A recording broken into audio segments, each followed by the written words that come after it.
All right, check it out. This is the Lead Magnet Quiz Guide for 2026. My name is Josh Hanum, co-founder and CEO at Interact. We've been doing lead magnet quizzes specifically since 2013. That's all we do. So since then, we've seen over 100 million leads come through our quizzes as lead magnets. And this is the guide for 2026. I've simplified this down to give you context from about 8,000 words written last year down to 800 words written this year. It's much more simple, much more straightforward, and hopefully it's helpful to you. The first thing that you'll notice here on my screen is the title of this quiz. The title of this quiz relates to food noise. This example is from Michelle Shapiro, who is a registered dietitian and does a number of quiz lead magnets. This is one of the great ones. She was on our podcast last year. She talks about these. Anyways, this connects to food noise, and food noise is something that people are talking about right now in 2026. And that's the first important point to know about quizzes that you are trying to run to generate leads for your business. You got to attach it to something that people care about right now. You're not necessarily going to be able to come in and just make your own quiz from scratch. Sometimes that works. Sometimes people have one that they've been working on for a really long time, and they know that their audience is going to resonate with that quiz. However, if you're coming in cold and this is something that you're just doing for the first time, then you want to think about what are the things that people are thinking about right now? What do they care about right now? What are the topics that are trending in my industry? And that is what you want to anchor your quiz to. That way, people will automatically know, like, oh, that's an interesting topic. I've been thinking about that, and this quiz helps me to personalize it. So that's the number one thing.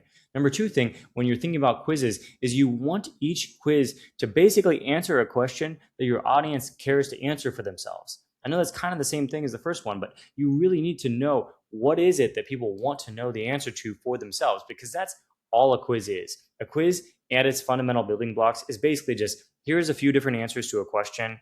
The quiz poses the idea that it can help you answer that question for yourself, and then it guides you through to the right answer. That's all it is, and overcomplicating it is not a good idea. You want it to be as simple as possible, because then you're going to really get into the meat of it, which is like, do people care about answering this question? Does my audience care? Do my ideal customers care? And if they do care, then they will respond to your quiz. And that is the second element of quiz ideas, quiz titles. That's super important. Now, the way that you actually phrase the title, if we're going to get into logistics, keep it as short as you possibly can. Like, you'll notice this title here is only 6 words. And one of those words is, which is, I don't even know if that's a word, but it's very short.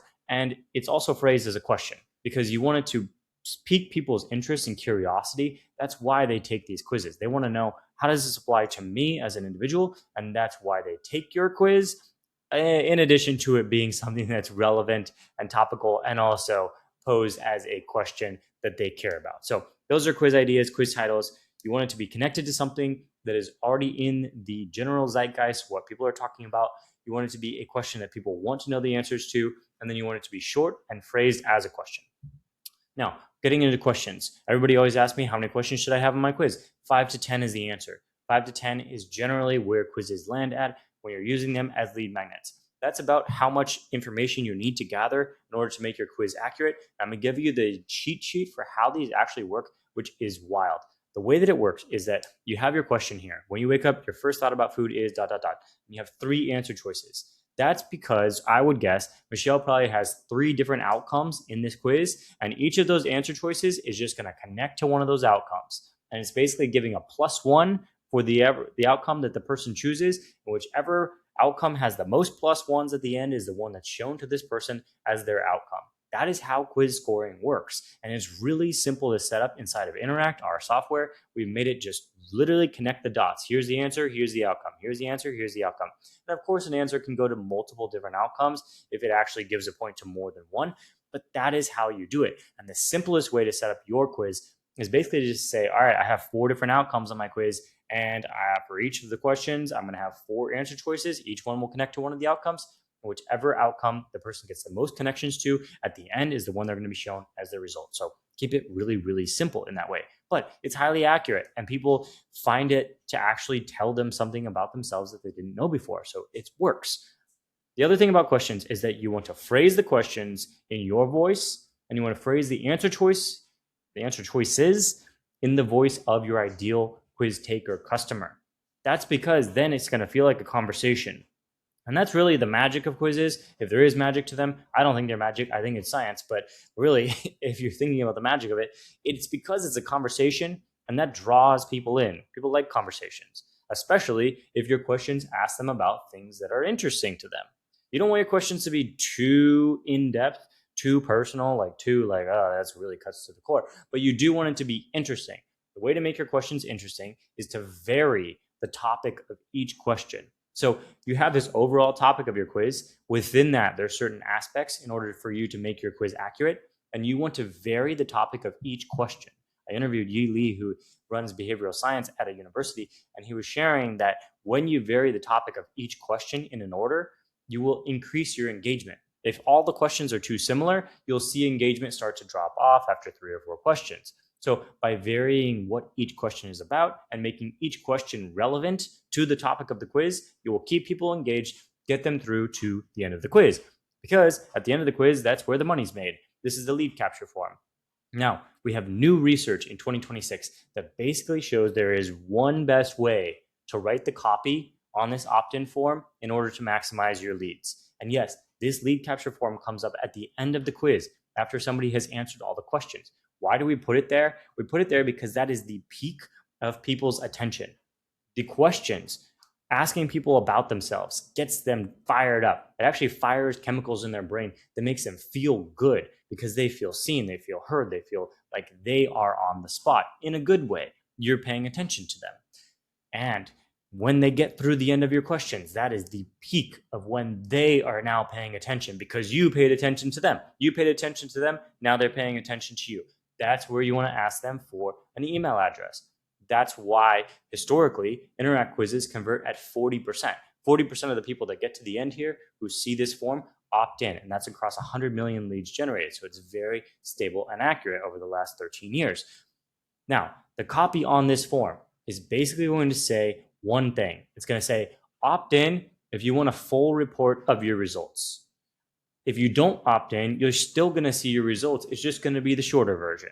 So it's your choice. There's an incentive. There's added value if you opt in. And that added value is directly related to the topic of the quiz because you know somebody cares about this topic of the quiz because they took the quiz. And that's why you want to connect the opt-in form copy exactly to the topic of the quiz and say, if you opt in, I'll send you the long version. And that is it for 2026. That is the formula for these quiz funnels that is working.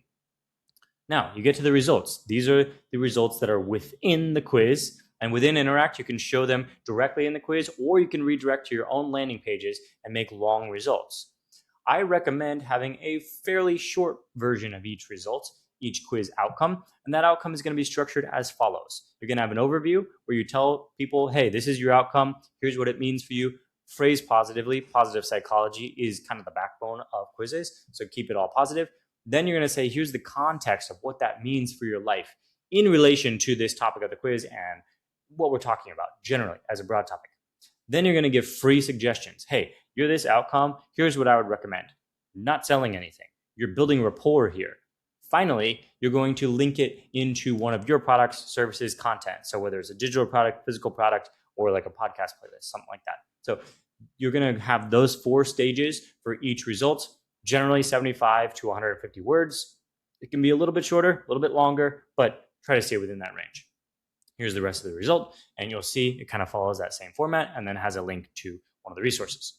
Now, the follow-up emails, because again, you told people, hey, if you opt in, I'll send you a full report of your results. Send them the full report. Basically expand on what you did with each of those outcomes. Say, here's more to the overview, here's more to the context. You can relate it back to their life, their work situation, their health situation, whatever it may be that's relevant to your quiz topic. Put that in the email. These emails are 500 to 1,000 words. And the way this works with Interact is you're going to connect your email software directly to Interact. We integrate with Flowdesk, Kit, ActiveCampaign, HubSpot, MailChimp, all the big ones. So it's really easy to connect. And you're going to segment out based on which result, which outcome somebody gets in the quiz. That way you can send them these welcome emails. Once you send these welcome emails with the full result report, then you'll just merge them back into your regular sequence of sending emails. If you're sending a newsletter, just merge them back into that after this specific welcome email. And that's how you will start to build rapport. It's also really important to send these results right away because it helps connect the dots between, hey, I just took that quiz. Now here's the email with my results report. Now I am connecting the idea that this person, which is you, that collects the lead is going to send me emails. That's super important because it helps you have your list health stay high.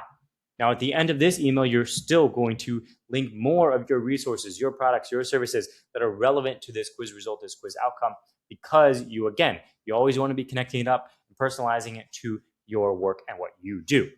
Now let's get into promotion. Number one way to promote quizzes these days is on Instagram, LinkedIn, podcasts, YouTube, any social channel, any content channel. That's where these quizzes are driving traffic in 2026. That is the number one driver. Here is how. Basically, if you have a quiz where it's a type quiz, like a personality type quiz, you're going to talk about the different personality types. That's going to be the extent of your content. So whether it's a static post, a reel, a carousel, whatever it may be, you're going to talk about here's a different type of people and here's how it relates to our specific business and what we do and your industry. That's because that's interesting to people. They're like, oh, I didn't know there was 5 types of people. Now, the way it's connect to your quiz is going to have people comment in order to take your quiz to figure out which type they are. Because they're going to look at these 5 types and they're going to be like, oh, well, which one am I?